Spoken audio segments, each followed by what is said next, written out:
we really do have a responsibility to protect the vulnerable ones. And the vulnerables are the elderly and those with underlying conditions. We've got to make sure they are clearly protected from this, which could be very serious for them. And so, I guess probably we're on going into week 3 of since the NBA has been shut down in terms of postponing the season. Obviously, the Olympics just announced, moving to next year to do their part in terms of, keeping large gatherings from happening and just being smart and precautious. My question is, what needs to happen in terms of, the numbers, or what metric are you looking at to be able to then determine at mass that, large gatherings, sporting events, those type of things are okay to, revisit as not a threat to continue, the spread of the virus?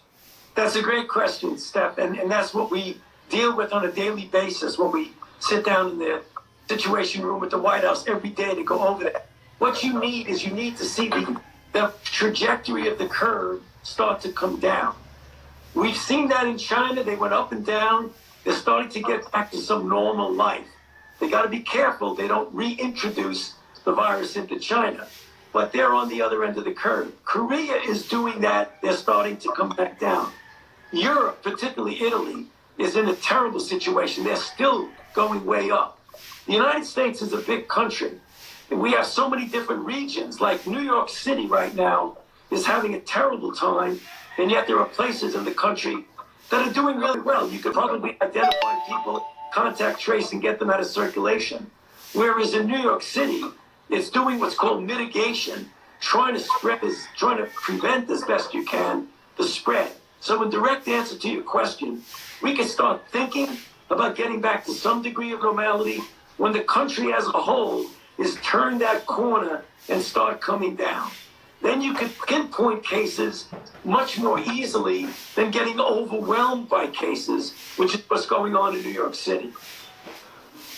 Part of that, right, in terms of testing, so the numbers are going through the roof, and I think it just checked, we're, in terms of number of cases, I think we're approaching or even maybe close to surpassing Italy. Obviously, we're a bigger country, so you got to take that into account, but testing is becoming more accessible than it was 3 weeks ago, and I know that there's different efforts in different parts of the country that are trying to address that issue. I myself, I had flu-like symptoms about 3 weeks ago, or 2 days before the NBA shut down, and I got a test, pretty much right away. And I know that there's a conversation now about just the overall accessibility of tests and how those are starting to roll out in different parts of the country. What's your assessment of that process? How important is that process, whether you have symptoms or whether you don't? And when it comes to dealing with each individual case, how are we addressing the testing issue? Okay, great question. That's been a real issue. Early on, several weeks ago, we were not in a place where we needed to be or wanted to be. We did not have as much accessibility of testing as we now have and that we will have going forward. Right now, there are literally hundreds of thousands of tests that are out there now, mostly because we got the private sector involved, of the companies who know how to make it and make it well, make large amounts. So we're going very much in the right direction.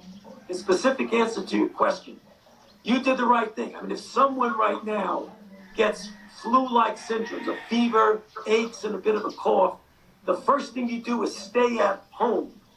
Don't go to an emergency room, because then you might be infecting others. Okay. Get on the phone with a physician, a nurse, or a healthcare provider.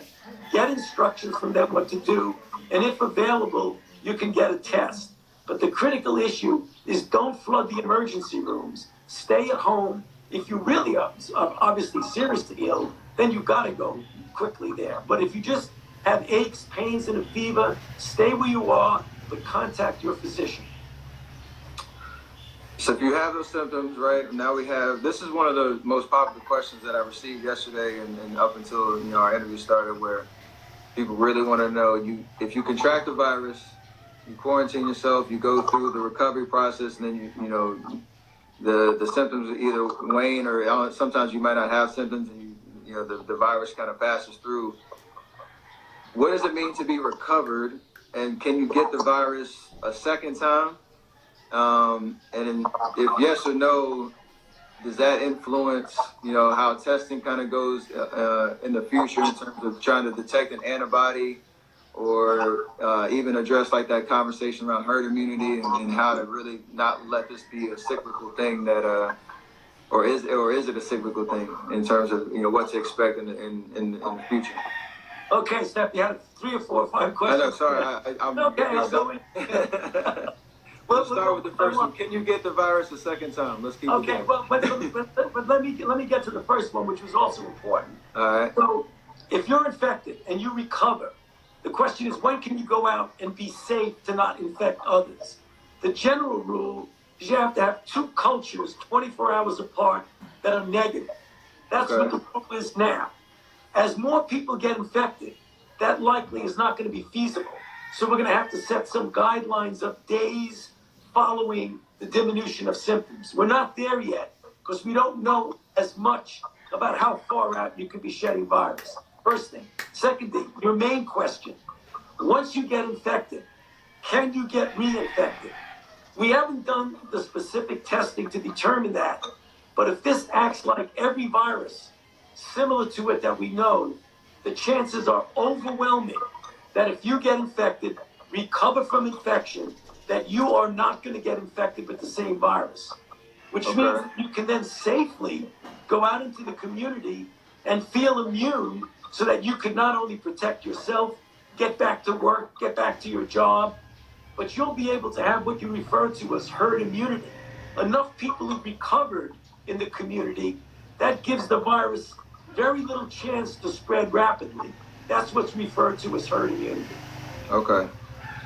In terms of the timeline that we're in right now, I heard this I guess rumor or belief that kind of with like the flu, that in warmer weather or warmer months over the summer, that diminishes the ability for the virus to spread or to act as it's doing right now. Is there any truth to that?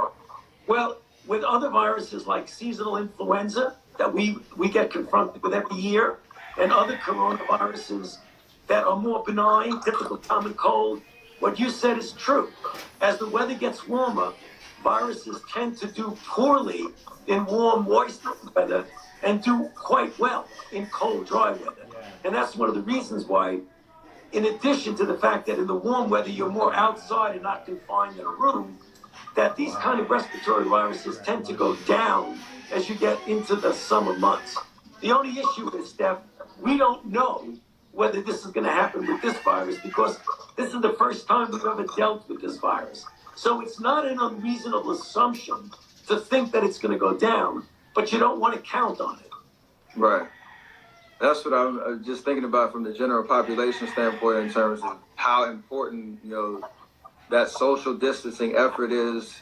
Obviously, there's people that are in tough situations, having to make tough decisions, trying to earn, their income, whether they're in the essential services category in their industry and they need to go to work. Those type of things. Like, what's the risk of lifting those? Each city, each state is kind of dealing with that on a case, by case basis. But what is the serious risk of lifting those social distancing or shelter in place or stay at home initiatives too early, and that balance of where we're at with, shutting down the entire economy? Well, Steph, it is not an all or none process. I mean, when you're locking down the way Governor Newsom did in California and the way Governor Cuomo